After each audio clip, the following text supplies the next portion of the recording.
دنیا میں کسی بھی ملک کی پہچان اس کے چیمپئنز ہوتے ہیں۔ اسکواش کے سابق عالمی چیمپئن جہانگیر خان صاحب موجود ہیں۔ ان کی زندگی میں کیا مشکلات آئیں اور ان کی زندگی کی کہانی کیا ہے، انہی کی زبانی سنتے ہیں۔ اردو پوائنٹ کی ویڈیوز دیکھنے کے لیے ہمارا چینل سبسکرائب کیجیے اور بیل کے آئیکن پر کلک کیجیے تاکہ آپ ہماری تمام آنے والی ویڈیوز سے باخبر رہ سکیں۔ السلام علیکم ناظرین، آپ دیکھ رہے ہیں اردو پوائنٹ اور میں ہوں فاروق وڑائچ۔ دنیا میں کسی بھی ملک کی پہچان اس کے چیمپئنز ہوتے ہیں۔ میرے ساتھ آج اسکواش کے سابق عالمی چیمپئن جہانگیر خان صاحب موجود ہیں۔ ان کی زندگی میں کیا مشکلات آئیں اور ان کی زندگی کی کہانی کیا ہے، انہی کی زبانی سنتے ہیں۔ میری فیملی میں اسکواش ہے اور میرے والد صاحب بھی آلریڈی مطلب ورلڈ چیمپئن رہے، اور اسکواش کی ہسٹری میں فادر اور سن جو ہے ورلڈ چیمپئن گزرے، تو اوبیسلی وہیں سے میرے کو یہ چیز آئی ہے، اور ان کو دیکھتے ہوئے مجھے یہ شوق چڑھا تھا، اور مگر کچھ ایسی وجوہات تھی کہ جن کی وجہ سے مجھے الاؤ نہیں تھا کہ اسکواش کھیل سکوں اور یا اسکواش کورٹ کے اندر آ سکوں۔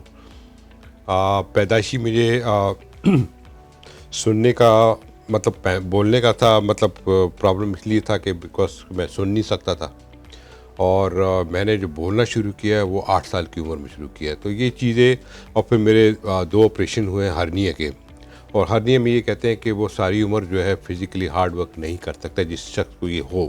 تو میں گھر میں ایسے میرے والد صاحب نے ایک چھوٹا سا ریکٹ جو ایک فل سائز ہوتا اس کو کاٹ کے ایک چھوٹی سی گرپ لگا کے مجھے ایک ٹوائے کے طور پہ وہ ریکٹ اور ایک بال دیا تھا، تو میرا گھر میں کوئی بھی دیوار ہوتی ہے اس پہ کھیلتا رہتا تھا۔ جی، میری والدہ جو ہے بیچاری ماشاء اللہ، مطلب یہ کہوں گا کہ انہوں نے جتنے بھی دیسی ٹوٹکے تھے، کان میں ہر قسم کے تیل میل ڈالتی تھی، ہر بزرگ کے پاس لے جانا، دعا کروانا، دم کروانا، تو جو ٹریٹمنٹ بھی کی اس کو اتنا یہ تھا کہ کانفیڈنس تھا کہ میرا یہ بچہ بولے گا اور یہ اپنی اس پہ آئے گا۔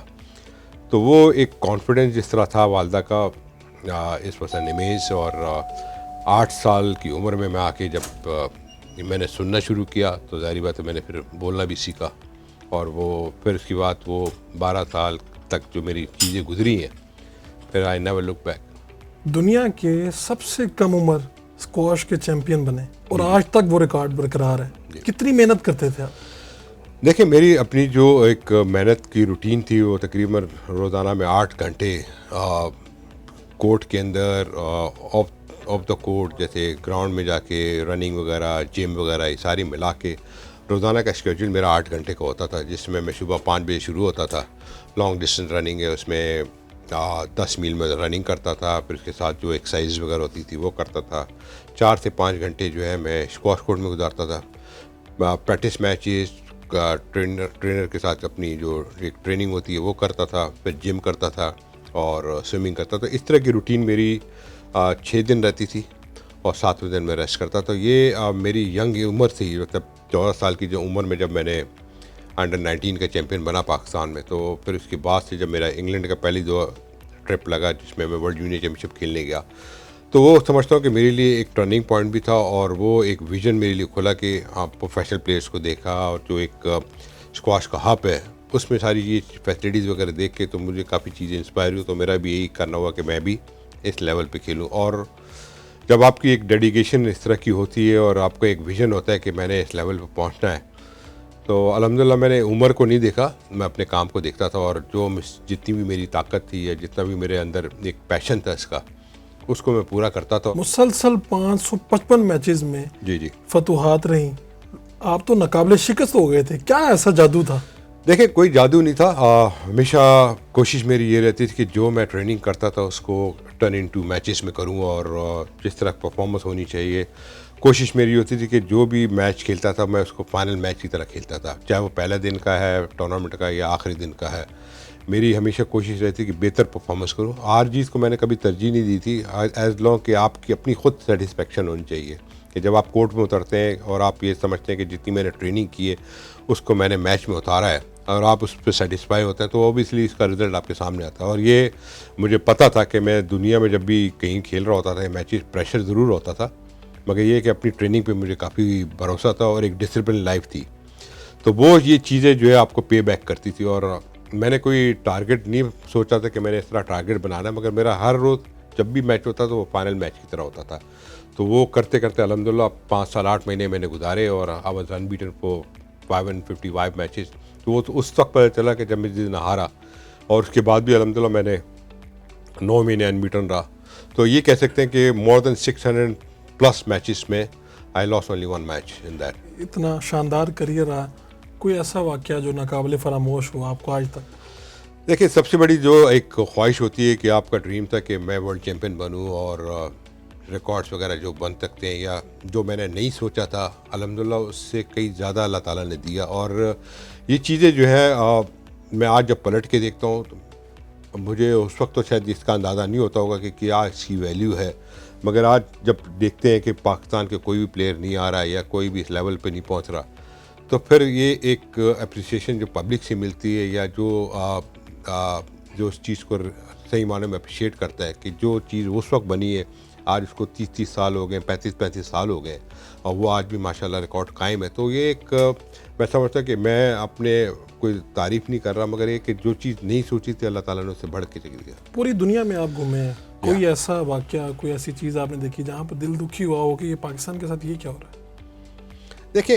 بات جگہ ہوتی ہیں، انفیئر چیزیں بھی ہوتی ہیں، سپورٹس کے حوالے سے بھی کہہ لیں، یا جس طرح لوگ سوچتے ہیں. یا مجھے افسوس یہ ہوتا ہے کہ بعض اوقات آپ جاتے ہیں کسی ملک میں، جیسے اب ٹیررزم کا لیبل لگتا ہے یا کچھ اور چیز لگتی ہے، مگر میں ان کو یہ ہمیشہ کہتا ہوں کہ ہمارا ملک از ٹوٹلی ڈفرنٹ. وین آپ جب ہمارے ملک میں وزٹ کریں گے تو you will C the difference. اور اس کو صرف اگر پروجیکشن دوسرے انداز سے لیتے ہیں تو وہ ٹوٹلی ڈفرینٹ ہوتا ہے. اور بہت سے لوگ مجھ سے یہ کہتے ہیں کہ آپ کیسے رہتے ہو، یا وہاں یہ ہو رہا ہے وہ ہو رہا ہے. میں کہتا ہوں یار، ریئلٹی میں اگر آپ آ کے دیکھو گے تو آپ کا ویژن ہی چینج ہو جائے گا.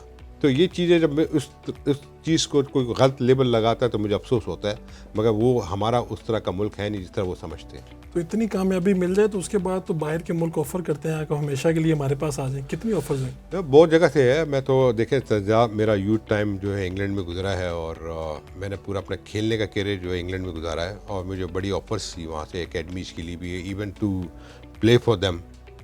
میں نے آج تک اپنا پاسپورٹ بھی نہیں لیا وہاں سے. تو یہ چیزیں مختلف جگہوں سے آفرز مختلف آتی رہتی ہیں، اور میرا ہمیشہ ترجیح جو ہے ملک کے لیے رہا ہے. اور میں سمجھتا ہوں کہ ملک کے لیے ہی سب سے پہلے ہونا چاہیے، پھر اس کے بعد آپ کہیں جائیں وہ علیحدہ چیز ہے. مگر آج تک میں نے کسی بھی ایسی آفرز کو ایکسیپٹ نہیں کیا جو مجھے بڑی سے بڑی ہوئی ہے. امریکہ ہے، کینیڈا ہے، انگلینڈ ہے، مگر ان کو یہ پتہ ہے کہ یہ بڑا اپنے ملک کے لیے کرتا ہے اور اپنے ملک کے حساب سے چلتا ہے. That's why I am still here. کامیابی کی ایک دو اگر ٹپس آپ کی اپنی کامیابی میں کیا سمجھتے ہیں کہ یہ چیزیں بہت ضروری تھیں؟ دیکھیں، کامیابی میں ایک سب سے بڑی بات ہے کہ آپ کا اپنا ویژن ہونا چاہیے. اور میں سمجھتا ہوں کہ اللہ تعالیٰ نے ہر شخص کو ایک چیمپئن کوالٹی کے ساتھ پیدا کیا ہوتا ہے، اور اس پہ ڈپینڈ کرتا ہے کہ وہ اس کو کیسے لے کے چلتا ہے. اور جو بھی بچہ ہے یا جو بھی اس فیلڈ میں یا کسی بھی فیلڈ میں ہے، میں یہ سمجھتا ہوں کہ کوئی بھی چیز ناممکن نہیں ہے. آپ کی اگر اپنی ایک جو تھنکنگ ہے پازیٹیو وے میں ہے، ڈسپلن وے میں، اور ایک ٹارگٹ ہے، اور اگر آپ اس کو عبور کرنا چاہیں تو ہر چیز ممکن ہے محنت کے ساتھ.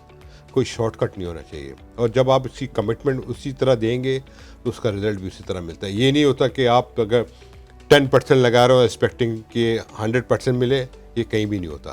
تو یہ ہمیشہ سوچ کے چلنا چاہیے. اور انسان کسی بھی لیول کا، کسی بھی طبقے کا، کسی سے کم نہیں ہے. میں یہ سمجھتا ہوں ہر چیز کی اس کو ایک ایبلٹی ملی ہوئی ہے. وہ اپنے آپ کو خود منوانا چاہے. اس کو یہ نہیں سوچنا چاہیے کہ میں کس بیک گراؤنڈ سے ہوں. ہر انسان کو اپنا بیک گراؤنڈ چینج کرتا ہے، مگر یہ ہے کہ اپنی روٹس کو کبھی بھولنا بھی نہیں چاہیے. جو آپ کی روٹس ہیں، آپ کی جو آئیڈینٹی ہے، it's always should be remain with you. کہ جہاں سے بھی آئیں اور کہیں بھی رہ رہے ہیں، مگر جب یہ چیزیں آپ اپنے اس میں لے کے چلتے ہیں تو آپ کی زندگی کبھی چینج نہیں ہوتی، اور آپ ماشاءاللہ اس میں کامیابی کرتے ہیں. آپ کا بہت بہت شکریہ.